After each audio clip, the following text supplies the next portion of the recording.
Hello and welcome to Molosser, a unique YouTube channel where you'll find tons of interesting and unique canine content. Make sure you subscribe to our channel and feel free to leave a comment on any of our videos. In this episode, we take a look at the British Bulldog, a breed that has played a key role in the development of so many other breeds throughout history. The modern British Bulldog is a Molosser breed who is taken far away from its original form. Wynne wrote in his 1886 book that the Bulldog and the English Mastiff evidently have arisen from a common origin.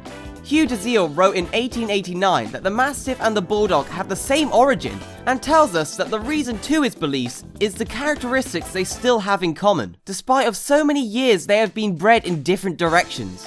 Orion wrote in the year 130 about the prognosis of Britain and Gaul in his Sinecurcus, observing that they were getting scarce in the purity, having been much crossed with the larger and swifter breeds. It was easy to analyze this is due to the dog described by Orion was the pre-Mastiff/Bulldog, and that the Mastiff were developed by crossing this dog with the above mentioned larger and swifter breeds. The Bulldog from the medieval to the 1800s was clearly constructed to be used for bullfights, as its name Bulldog shows. Some say that the Pug, together with the Mastiff, are the foundation of the Bulldog. However, I believe this is just a myth. The Mastiff and other large Molossers were not suited to be pitted against the bull, therefore they used the Bulldog, whom with the large head moves the center of gravity near the axis of rotation when the Bulldog grabs onto the bull's nose and holds. The muzzle of the Bulldog changed radically over just 40 years. The question is this possible without help from other breeds, such as the Pug, who has the muzzle needed to produce the Bulldog's changes? I do not say this is the way the modern Bulldog has been made, but only keeping the possibility open.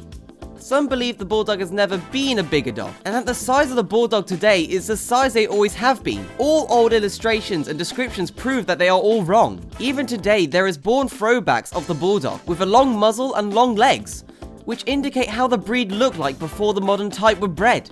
It is also interesting that Bulldog breeders in the 1800s imported Spanish Bulldogs into England and used them in their breeding program. The Bulldog Club of England was however founded to prevent the infusion of the Spanish Bulldog blood introduced by Mr. Frank Adcock and others, so it's most likely that the lines from the foreign blood had little influence on the English Bulldog, if any at all. When bull baiting became illegal in 1835, the Bulldog lost their work and would probably have died without the transforming to a pet dog. The aggressive and agile bull baiter were replaced with a friendlier but less functional version of the same dog. As a result of this, the modern Bulldog have lots of medical problems, including birth via C-section. The aggressive nature is bred out of the former pit fighter. The Bulldog nowadays is a loving family member. They are still stubborn and single-minded, and they also still ignore the pain a great deal, as the Bulldog always have done.